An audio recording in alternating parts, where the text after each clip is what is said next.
Hello friends, welcome back to पढ़ाई की पोथी। आई होप कि आप सभी स्वस्थ होंगे, मस्त होंगे, बेहतर होंगे और निरंतर अपनी तैयारी के माध्यम से सफलता का मार्ग प्रशस्त कर रहे होंगे। तो चलिए स्टार्ट करते हैं आज के सेशन को, जिसमें हम डिस्कस करने वाले हैं हिंदी व्याकरण के अंतर्गत आने वाले महत्वपूर्ण टॉपिक अनेकार्थी शब्दों को। तो इन्हें डिस्कस करने से पहले अगर आप चैनल पर नए हैं तो फटाफट से इसे सब्सक्राइब करें, बेल आइकन को प्रेस करें ताकि आगे आने वाली वीडियो की सभी नोटिफिकेशन आप तक पहुंच सकें। सबसे पहले हम जानेंगे कि अनेकार्थी शब्द किसे कहते हैं। तो इसकी परिभाषा के रूप में देखेंगे कि ऐसे शब्द जिनके अनेक अर्थ होते हैं उन्हें अनेकार्थी शब्द कहते हैं। ऐसे शब्द जिनके एक से अधिक अर्थ होते हैं उन्हें अनेकार्थी शब्द कहते हैं। ऐसे शब्दों को परीक्षा उपयोगी सामग्री अग्रलिखित है। अब ऐसे कुछ शब्द होंगे जो कि हमें आगे दिए गए हैं। इन शब्दों की तरफ अगर बढ़ें तो पहला हमारे सामने उदाहरण आ जाता है कि अंकोर। अंकोर का क्या क्या अर्थ होता है। तो देखिए, अंकोर माने गोद भी होता है, भेंट भी होता है, रिश्वत भी होता है, कलेवा यानी कि जो सुबह के समय में हम नाश्ता कह सकते हैं लेते हैं उसे ही कलेवा कहते हैं, और इसके बाद आपका दोपहरी होता है। तो अब अंकोर शब्द के आपको कई अर्थ यहाँ पर देखने को मिल जाते हैं। इसी प्रकार हम कह सकते हैं कि जिस शब्द के एक से अधिक अर्थ हों उसे अनेकार्थी शब्द कहते हैं। तो आई होप कि आप अनेकार्थी शब्द के बारे में अच्छे से समझ चुके होंगे।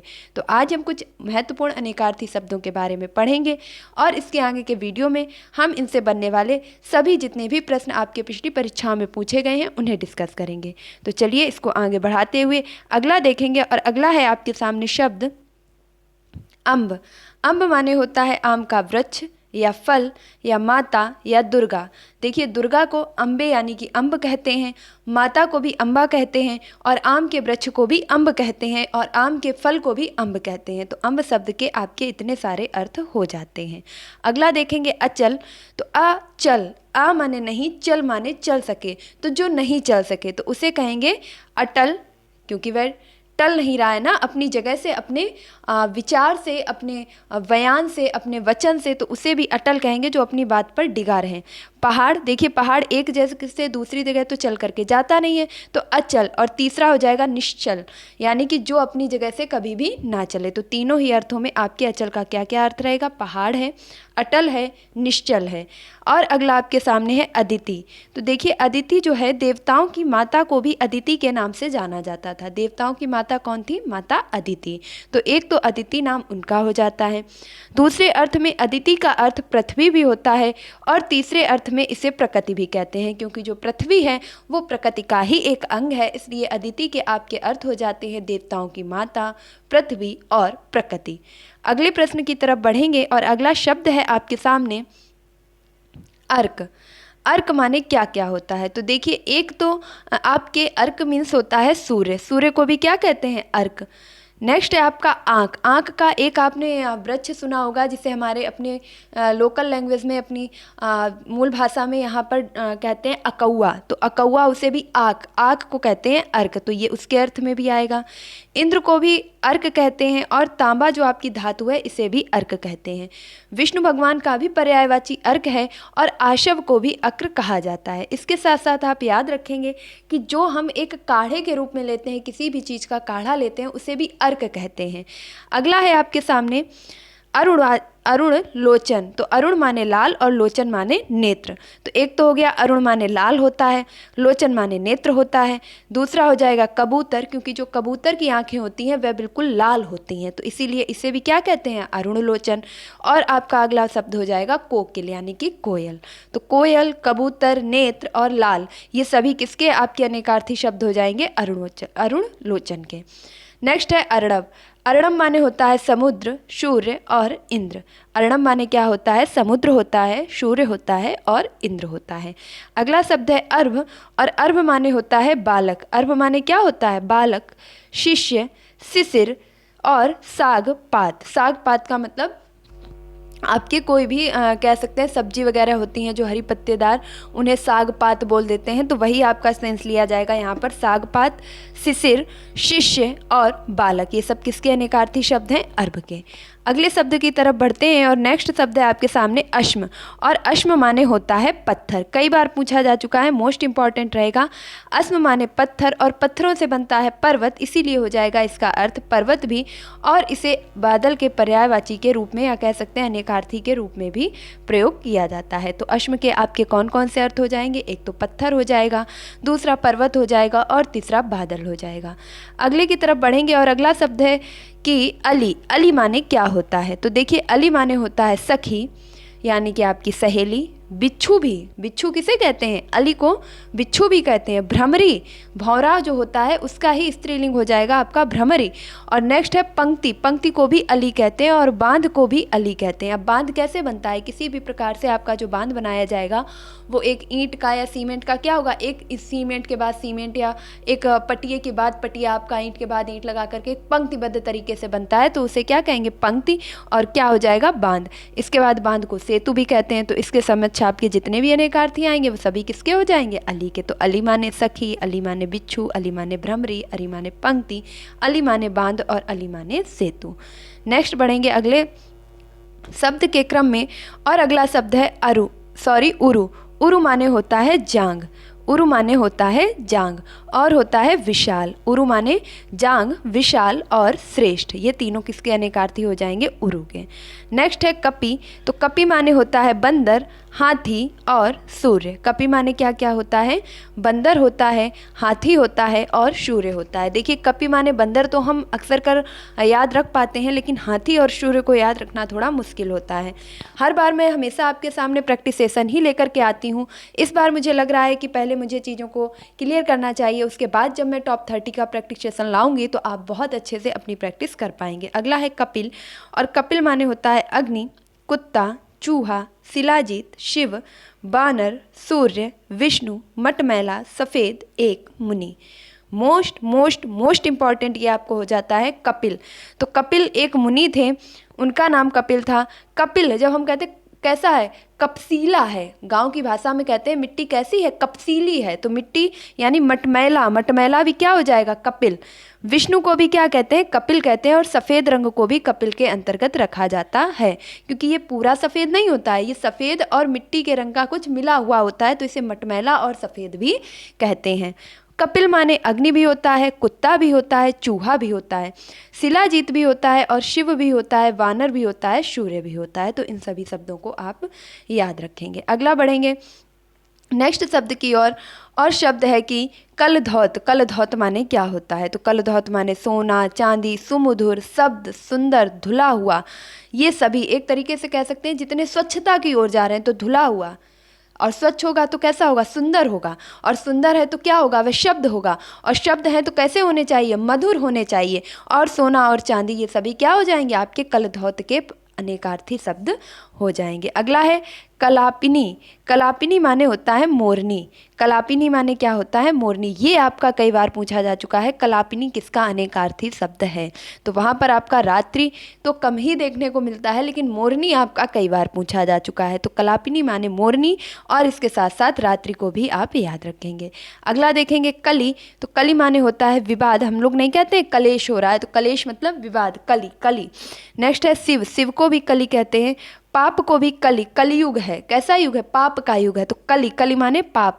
और क्या होता है? कली माने युद्ध भी होता है, दुख भी होता है, और एक युग, कलयुग को क्या कहते हैं? एक युग के रूप में भी कहते हैं। और वीर को भी क्या कहते हैं? कली के नाम से जाना जाता है। तो कली माने क्या क्या हो जाएगा? विवाद, शिव, पाप, युद्ध, दुख, और एक युग का नाम। इसके साथ साथ वीर को भी कली के नाम से जाना जाता है। नेक्स्ट शब्द है कि कशिपु। कशिपु माने क्या होता है? कशिपु माने होता है तकिया, बिछौना, अन्न, भात, आसन, कपड़ा, प्रहलाद के पिता। तो प्रहलाद के पिता को कशिपु कहते थे। इसके साथ साथ तकिया है, बिछौना है, इन्हें क्या कहते हैं? इन्हें भी कशिपु कहते हैं।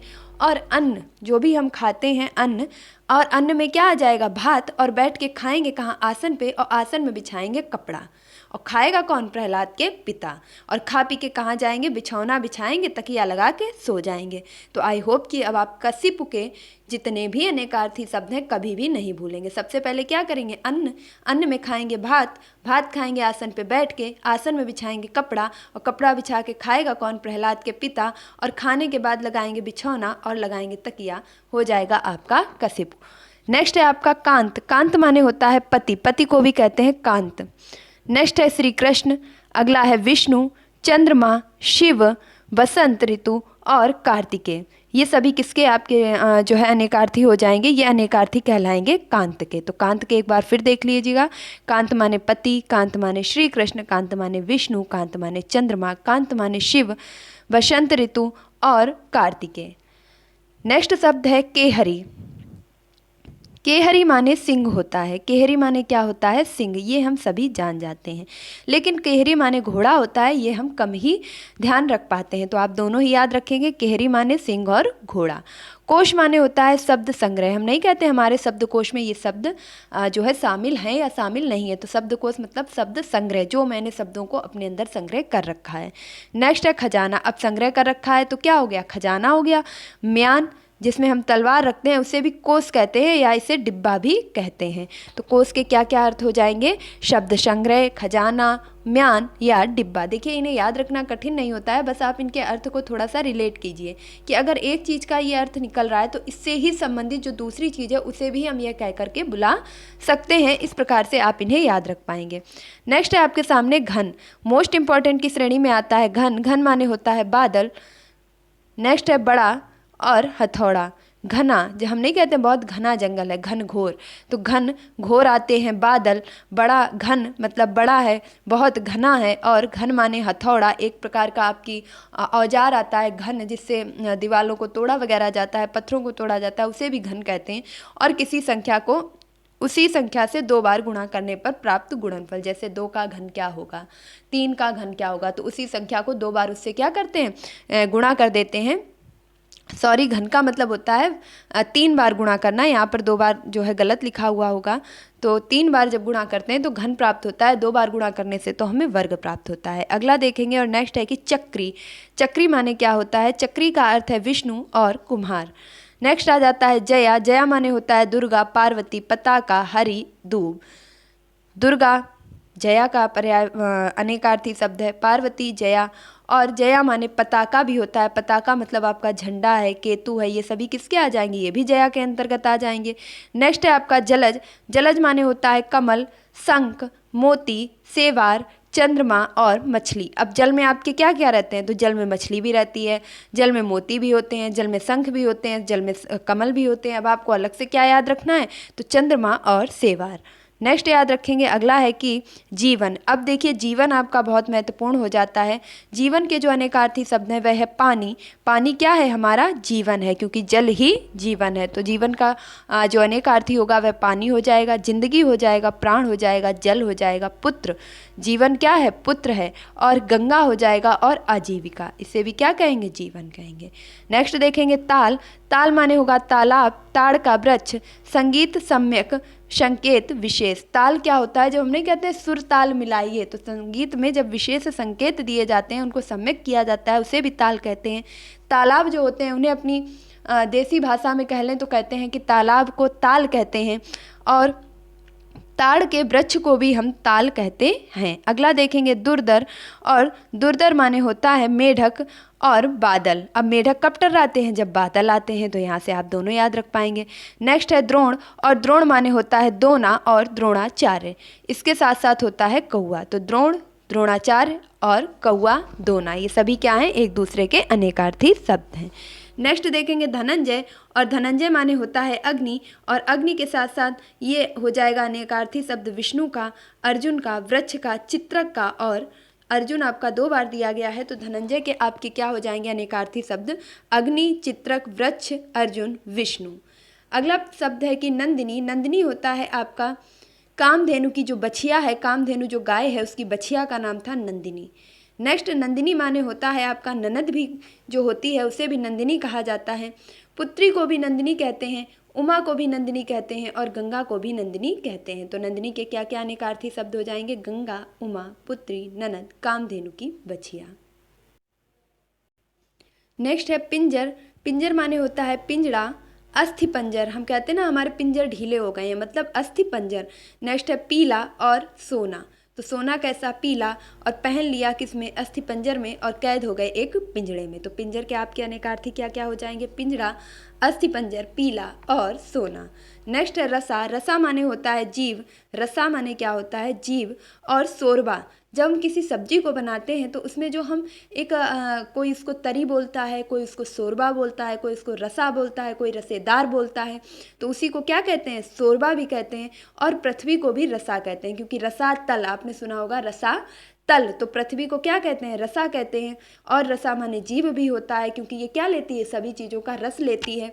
और इससे सब्जी में जो आपके पतला जो पदार्थ बचता है उसे कहते हैं क्या? शोरबा। तो ये आपके अनेकार्थी शब्द रस के हो जाएंगे। बहुत ही कम शब्द बचे हुए हैं और ये चुनिंदा शब्द हैं आपके। बस इसके बाद आपके सामने प्रैक्टिस सेशन आएगा तो आप बहुत ही बेहतरीन तरीके से कर पाएंगे, इसलिए प्लीज इसे स्किप मत कीजिएगा। नेक्स्ट है माधव। माधव माने होता है बसंत ऋतु, विष्णु, श्री कृष्ण, बैसाख का महीना। बैसाख के महीने को माधव कहते हैं। श्री कृष्ण को भी माधव के नाम से जाना जाता है, विष्णु को भी माधव के नाम से जाना जाता है और बसंत ऋतु को भी माधव कहते हैं। अगला है मिहिर। मिहिर माने होता है सूर्य, बादल, हवा, चंद्र और आक। आक मतलब वही अकौआ वाला वृक्ष। तो आक, सूर्य, बादल, हवा, चंद्र किसके अनेकार्थी शब्द हैं? मिहिर के। नेक्स्ट है रंभा। रंभा आपकी एक अप्सरा थी जिसका नाम था रंभा, और रंभा माने केला भी होता है। अब आप कहेंगे कि इस चीज़ को कैसे याद रखा जा सकता है? देखिए, अगर जिस चीज़ में भी मैं कह रही हूँ इंपॉर्टेंट है तो उसे आप मोस्ट इंपॉर्टेंट की श्रेणी में डाल लीजिएगा। रंभा माने केला अब पूछा जाएगा, क्योंकि ये शब्द आपके दिमाग में नहीं है। नेक्स्ट है रंभा माने वैश्या। तो एक अप्सरा, वैश्या और केला। अब देखिए, एक अप्सरा है वैश्या, वैश्या खाती है केला। तो रंभा के आप सभी अनेकार्थी शब्द अच्छे से याद रख पाएंगे। अगला है आपके सामने रस, और रस माने होता है स्वाद और सार। देखिए, किसी चीज़ का हमने स्वाद लिया तो क्या लिया? रस लिया। सार बताइए मुझे इस कहानी का सार बताइए, मतलब मुझे बताइए इसका रस क्या है। तो ये भी हो गया आपका रस। आनंद लेना, ये भी रस हो गया। जल, ये भी रस हो गया। और औषधि का अर्क, उसे भी क्या कहते हैं? रस। जैसे मैंने तुलसी का क्या निकाला? अर्क निकाला, तो उसे कहेंगे अर्क या रस। अगला देखेंगे रसाल। रसाल माने होता है आम, ईंख, रसीला और मीठा। बहुत ही सरल है। आम है, ईंख है, इसे कैसे खाते हैं? चूस चूस के, और निकलता है रसीला मीठा, इसमें रस। तो रसाल माने आम, ईंख, रसीला और मीठा। अगला है शब्द वन, और वन माने क्या क्या होता है? जंगल, जो कि हम सभी जानते हैं। वाटिका, ये भी जान लेंगे। लेकिन क्या हम जानते हैं कि वन माने होता है भवन, और भवन में बरस गया पानी। तो जल, भवन, वाटिका और इन सब में क्या बरस गया? पानी। तो वन के क्या हो जाएंगे? अनेकार्थी शब्द हो जाएंगे। अगला देखेंगे, और अगला शब्द है कि शिव। शिव के जो अनेकार्थी शब्द हैं वे कौन कौन से हैं? तो शिव माने कल्याण होता है। शिव क्या करते हैं? कल्याण करते हैं। शिव महादेव में भी आते हैं, और शिव मंगल मूर्ति हैं, और शिव भाग्यशाली को भी कहते हैं। तो शिव के अनेकार्थी क्या हो जाएंगे? कल्याण, महादेव, मंगल, भाग्यशाली। अगला है नीलकंठ। नीलकंठ माने होता है मोर, क्योंकि जो मोर होता है उसका कंठ होता है नीला। क्योंकि शिवजी ने भी जो है विष का पान किया था, इसलिए इनका भी कंठ नीला हो गया, तो इन्हें भी नीलकंठ कहा जाने लगा। एक विशेष प्रकार का पक्षी है, उसे भी नीलकंठ कहते हैं। नीलकंठ आपका एक पक्षी होता है जो पूरी तरीके से उसका जो है कंठ वगैरह नीला होता है, तो वो भी नीलकंठ के नाम से जाना जाता है। और मोर को भी नीलकंठ कहते हैं, और इसके साथ साथ शिव को भी क्या कहते हैं? नीलकंठ के नाम से जानते हैं। अगला शब्द है परिकर। परिकर माने होता है कमरबंद, जिसे हम लोग करधनी बोल सकते हैं, तो वो कमरबंद होता है। और परिकर माने परिवार भी होता है, समूह भी होता है, नौकर चाकर भी होता है। एक परिवार में है समूह, समूह में है नौकर चाकर, और इन सब के कमर में क्या पड़ी है? बंद, तो हो गई कमर बंद। ये क्या हो गए? परिकर। परिकर माने नौकर, चाकर, दास, ये सभी आ जाएंगे आपके। नेक्स्ट देखेंगे अगला शब्द है फल, और फल का जो अर्थ है वह है मेवा। फल का अर्थ है मेवा। कहते नहीं है कि सेवा करोगे तो मेवा पाओगे, तो सेवा करोगे मतलब कर्म करोगे तो फल पाओगे, तो फल मतलब मेवा। अब कर्म करोगे तो फल, फल का मतलब परिणाम भी होता है और लाभ मिलेगा। इसका और अर्थ क्या होगा? शस्त्र का अग्रभाग। जो हम शस्त्र रखते हैं अपने पास, उस शस्त्र का जो आगे का भाग होता है उसे फल कहते हैं। नेक्स्ट देखेंगे अगला शब्द, और शब्द है कि सारंग। अब आपको यहाँ से मिलने वाले हैं बहुत ही ज़्यादा महत्वपूर्ण शब्द जिन्हें आप बिल्कुल भी नहीं भूलेंगे। तो देखेंगे कि सारंग के माने क्या क्या होता है। आप भी आश्चर्यचकित हो जाएंगे जब जानेंगे सारंग के इतने सारे शब्दों को। तो सारंग माने होता है छाता, तालाब, कमल, गहना, भौरा, चंद्रमा, कपूर, स्त्री, फूल, श्री कृष्ण, रात्रि, समुद्र, बाण, पानी, दीपक, मेघ, केस, खंजन, सर्प, मेढक, वस्त्र, धनुष, कामदेव, काजल, शोभा, दिन, एक राग, एक रंग विशेष चंदन, एक विशेष रंग का जो चंदन होता है उसे भी सारंग कहते हैं। घोड़ा, चातक, मधुमक्खी, मोर, बाज, सोना, शंख, कोयल, मृग, हाथी। अगर मैं कहूँ कि लगभग सभी शब्द आपके आ जाते हैं सारंग के अंतर्गत, तो कहना अतिशयोक्ति नहीं होगा, क्योंकि सारंग में आपके देखिए अभी और भी शब्द बचे हुए हैं, अभी और भी शब्द बचे हैं, और उन शब्दों में आ जाएगा आपका सिंह, हंस और सूर्य।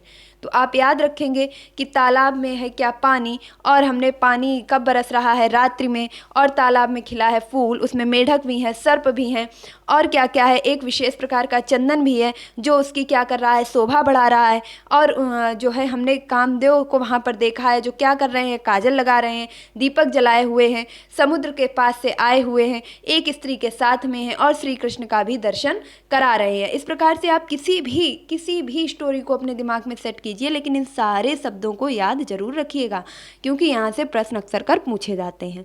अगला प्रश्न देखेंगे, और प्रश्न है आपके सामने। अगर आपको इन्हें याद करने में कठिनाई हो रही हो तो आप कमेंट बॉक्स में बताइएगा, मैं बहुत ही सरल तरीके से आपको एक लाइन में इन सारे शब्दों को याद करवा दूंगी। नेक्स्ट है सूर। सूर माने होता है वीर, योद्धा, विष्णु या सिंह। तो सूर के क्या निकार्थी शब्द हो जाएंगे, वीर, योद्धा, विष्णु और सिंह। अगला है हरि। हरि माने होता है विष्णु, मेढक, सर्प, सूर्य, घोड़ा, चांद, कामदेव, हाथी, आग, हंस और किरण। तो देखिए हरि के जो शब्द हैं उन्हें एक बार फिर देख लीजिएगा, क्योंकि ये शब्द भी आपका इंपॉर्टेंट हो जाता है। तो हरि माने आपके कामदेव भी होते हैं, हरि माने घोड़ा, सर्प और हाथी भी होता है, हंस भी होता है, आग भी होता है, किरण भी होता है और चांद भी होता है। मेढक को भी हरि के अंतर्गत रखा जाता है। अब हरि माने क्या होता है, हरि माने आपका वानर भी होता है, इसे भी याद रखिएगा। नेक्स्ट है कि वर, और वर माने होता है दूल्हा। वर माने क्या होता है, दूल्हा, और हम देते हैं किसी को आशीर्वाद तो देते हैं वर, वर यानी कि वरदान, और वो कैसा होता है, श्रेष्ठ होता है। तो एक हमने श्रेष्ठ दूल्हा ढूंढा और जिसे आशीर्वाद के रूप में हमने क्या दिया, वरदान दे दिया। तो वर के आपके क्या हो जाएंगे अनेकार्थी शब्द, दूल्हा, आशीर्वाद, श्रेष्ठ और वरदान। तो यहाँ से जितने भी इम्पॉर्टेंट आपके शब्द हो सकते थे वो सभी कंप्लीट हो चुके हैं। आगे के वीडियो में हम इनसे बनने वाले सभी प्रश्नों पर क्या करेंगे, एक बेहतर डिस्कशन करेंगे, जिसमें हम इनको बहुविकल्पीय रूप में एक सेशन चलाएंगे, जिसमें टॉप 30 करके आपके जितने भी प्रश्न हो सकते हैं, लगभग 100, 150, 200 जितने भी प्रश्न बन सकते हैं, सारे प्रश्न अभी तक जितने भी परीक्षाओं में पूछे गए हैं वो सभी अनेकार्थी शब्द उसमें शामिल होंगे। तो आगे के वीडियो से जुड़ना बिल्कुल भी ना भूलिएगा। बाकी आज का वीडियो आपको कैसा लगा कमेंट बॉक्स में अपनी राय जरूर बताइएगा, और इस वीडियो को 1, 2, 3, 4 जितने बार भी हो सके रिवाइज करके देखिए और इन शब्दों को याद करने की कोशिश कीजिएगा। मिलती हूँ अपने नेक्स्ट वीडियो में, तब तक के लिए खुश रहिए, मस्त रहिए, पढ़ाई में निरंतरता बनाए रखिए, अपने माता पिता गुरुजनों का सम्मान कीजिए। और अगर आपने अभी तक पढ़ाई की पोथी को सब्सक्राइब नहीं किया है तो क्या कर रहे हैं, इसे फटाफट से सब्सक्राइब कीजिए, वीडियो को लाइक कीजिए। आपका एक लाइक मेरा काफ़ी हौसला बढ़ाता है, नेक्स्ट वीडियो लाने के लिए इंस्पायर करता है। और अगर आपने अभी तक इस चैनल को किसी के साथ शेयर नहीं किया है तो प्लीज़ इसे ज़्यादा से ज़्यादा शेयर कीजिए और पढ़ाई की पोथी का सपोर्ट कीजिए। Thank you for watching this video.